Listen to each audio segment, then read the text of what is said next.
Welcome to the Lockshield Partners podcast. We believe in financial literacy and love to provide quality information when it comes to areas around financial planning and how it impacts your life. To learn more about what we do and how we serve our clients, visit us at lockshieldpartners.com. Well, Dan, welcome back. We've got another edition of our Lockshield Partners podcast today, and today we're going to talk about required minimum distributions. It's part of the IRS alphabet soup known as RMDs. That's right. Required minimum distributions. Yeah. What does that even mean? Yeah. So one thing that I've learned is the IRS usually has some kind of basis for doing something, usually. So what they say is, look, we've given you a tax benefit 20 years ago, 40 years ago, 50 years ago. We allowed you to deduct this money for retirement. We think at some point you should be retired and you should be drawing money out. And let's just say that age, which used to be 70 and a half, my guess was that's probably a compromise in some committee meeting somewhere. Well, now it's 73.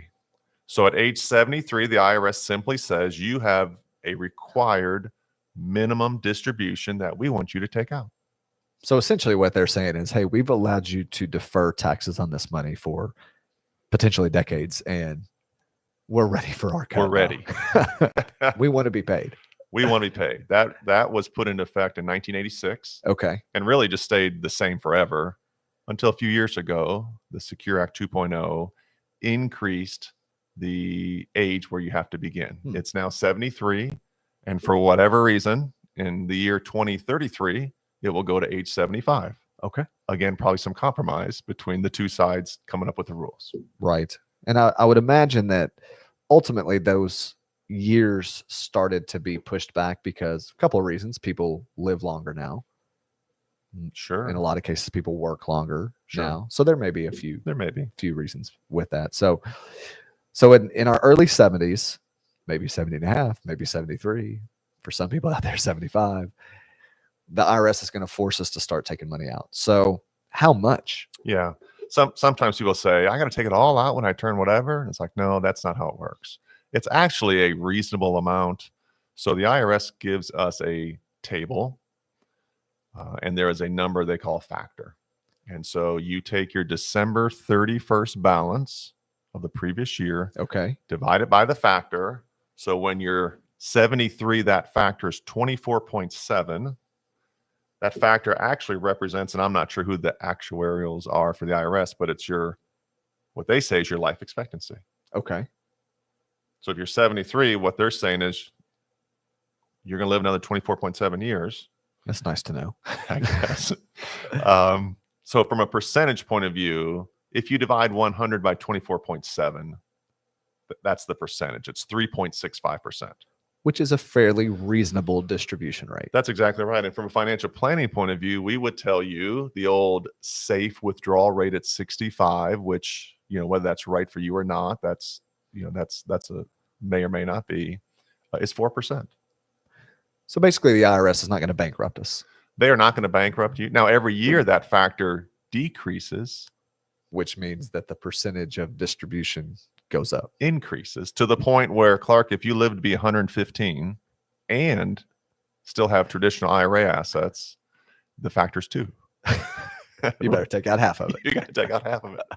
They say you've had decades of tax deferral. We'd like to get our piece. Gotcha. Fair enough. That's the rationale behind. That's reasonable. And from a planning point of view, that's reasonable. So we've established an age, how much we have to take out, all that sort of stuff. What does the IRS say you have to do with that money, or what can you do with that money, or are there stipulations about that? So as far as the IRS is concerned, they don't really care. They want you just to take it out. They just want you to report that distribution on your return. That's exactly right. From a planning point of view, there's 3 main things. Okay. You take the money, put it in your checking account, spend it, whatever. You can withhold taxes. Most custodians withhold state or federal tax if you want them to, or not, if you don't want them to. The second one is you can move shares to an investment account. Okay. So let's say my RMD is $30,000 or whatever the number is. Well, maybe I need 20 of it. but I don't need the other 10, or maybe I don't need any of it. And I just want to move the shares from my IRA to my joint account or my individual investment account. Okay, fair enough. It's still taxable. That hasn't changed. But where this can come in handy, and we'll touch on this in a little bit, is in a bear market, that's a really good strategy. Mm. And then the third thing, which is we're going to dig into this, is alphabet soup QCDs. You want to RMD, QCD. sounds Yeah. like the IRS. Yeah, so QCD is and we're going to cover this in a future podcast, but is a qualified charitable distribution. So qualified means the IRS is okay with it. Charitable means it's going to a nonprofit church, something like that. Distribution means it's coming out of the IRA. QCD. Yeah, so that's in essence, that's a very tax efficient way to take your RMD, so to speak. That money goes directly from the IRA to the church or charity of choice. So you're not taking custody of those funds. You're meeting the requirement for the money coming out. Yep. So it's kind of a double tax win That's for right. the investor. And for most custodians or most of our clients, the check is sent to the client and then they deliver it. From a cash flow point of view, so it makes sense from a tax point of view. Okay. And even if I'm in the 10% bracket or 12% bracket, even in a lower bracket, if I can save 10 or 12%, well, there's an efficiency. And the big distinction here, Clark, is I can make charitable contributions that are not included in my taxable income and still take the standard deduction. You still get both. You get both. So it used to be, if my charitable contributions, my mortgage interest, all these itemized things exceed X amount, I will itemize my taxes. So several years ago, they raised the standard deduction quite a bit because there was a lot of, I don't want to say fraud, but maybe a little bit of bending the rules. bending of the rules when it comes to itemized deductions. So the IRS said, you know what, we're just going to, I think this year it's almost $30,000. So your first 30 grand married filing joint is not taxable. So if you give $10,000 a year to your church, that's great. And if you write a check or you do a monthly systematic or ACH out of your checking account, that's great. The church gets your money, but from a tax point of view, there's no tax benefit to you. Not on your federal return. Maybe on your state Maybe return. a little bit on your state return. That's exactly right. Yeah, but not federally. Federal is really what we're the big one. Yeah, so that qualified charitable distribution can be a great option for people. Can be a great option. So what if, Dan, somebody gets to the end of the year and says, I don't need my RMD. I'm not interested in the qualified charitable distribution. I'm just not going to take it. I'm not doing it. Then what happens? Because they don't agree with the rule. They just don't like the rule. Yeah. Well, the IRS is funny about that. They've changed the penalty. It used to be a 50% penalty. Whew. That was the stiffest penalty the IRS gave. Now it's 25%. That's still pretty steep.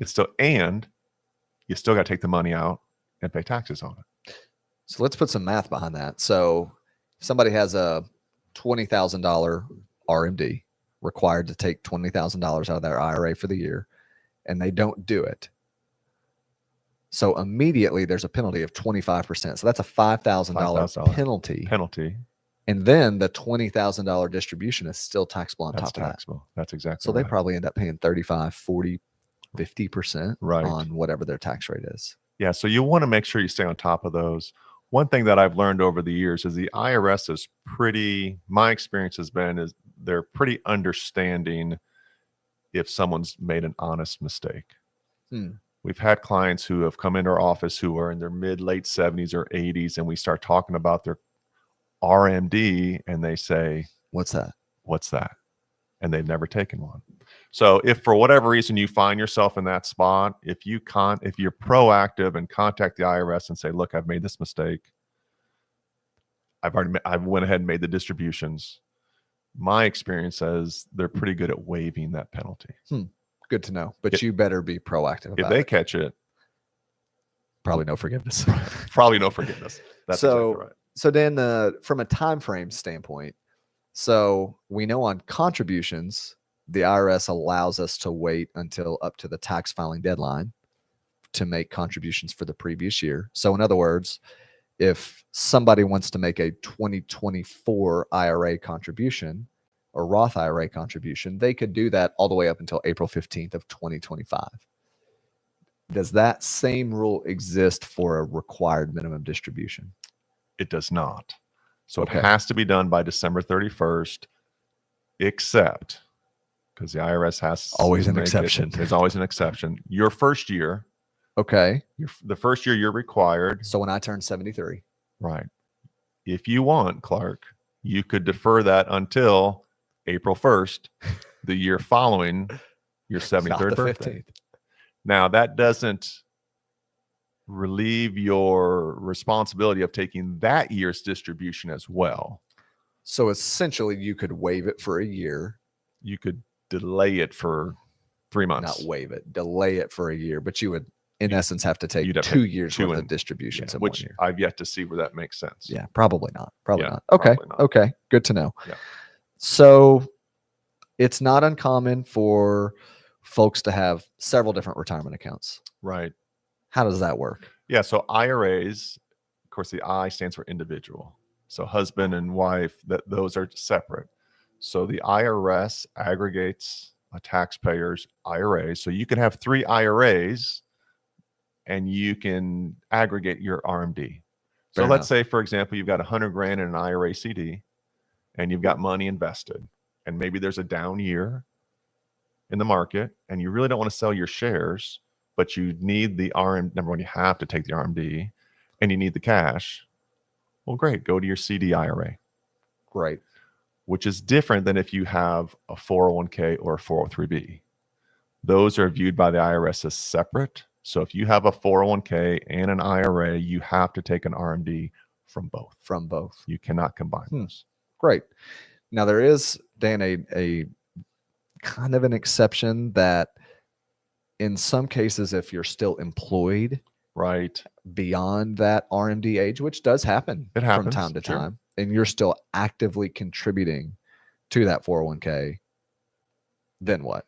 Yeah. So some plans allow you to not take a required distribution Okay. if you know about it. So if you are over the age where you have to take a required distribution and you are active in a plan, you should contact your HR, your representative, and ask them about that.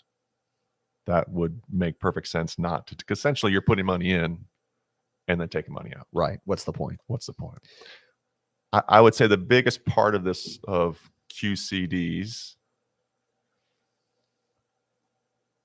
is the impact on your cash flow. So if I'm able to save my checking account money, my operating money, and use my IRA as that vehicle for QCDs, that's a really good way to do it. Yeah. Good way to look at it. It should be your charitable funding vehicle. If you've got cash, if you have ample cash, if you don't have ample cash and you need the money, take the money. Take the money. Fine. But if you have ample cash and you're just going to take money from your IRA and put it in your checking account and turn around and write a check to St. Jude's or your church or the Humane Society or whatever, there's a better way to do it. Better way to do it. Maybe, Dan, as we wrap up here, we can close with a very common issue question. Those are beneficiary IRAs. So when someone passes away and they have existing IRA assets, they don't just disappear, it goes to their beneficiaries. Starting in 2025, anybody that has a beneficiary IRA is going to have to take out money every year. That's right. So they will have required minimum distributions as well. Right now, there's a lot of different rules floating out there based on if you're a spouse, if you're a child, if you're a minor, when the decedent passed away. We're not going to get into all that right now. I think it's just important for people to know that in 2025, you're going to have to start taking money out of those beneficiary IRAs. Unless you're a spouse, that would be the one exception. The IRS Potentially gives a minor. special rules for spouse. Just make sure that you're speaking with your tax advisor, your financial planner, whoever, probably both would be Right. best, Ideally, both. to really figure out how much you have to take out and when, because it's a lot to track. It's a lot to track. Don't rely on a chat group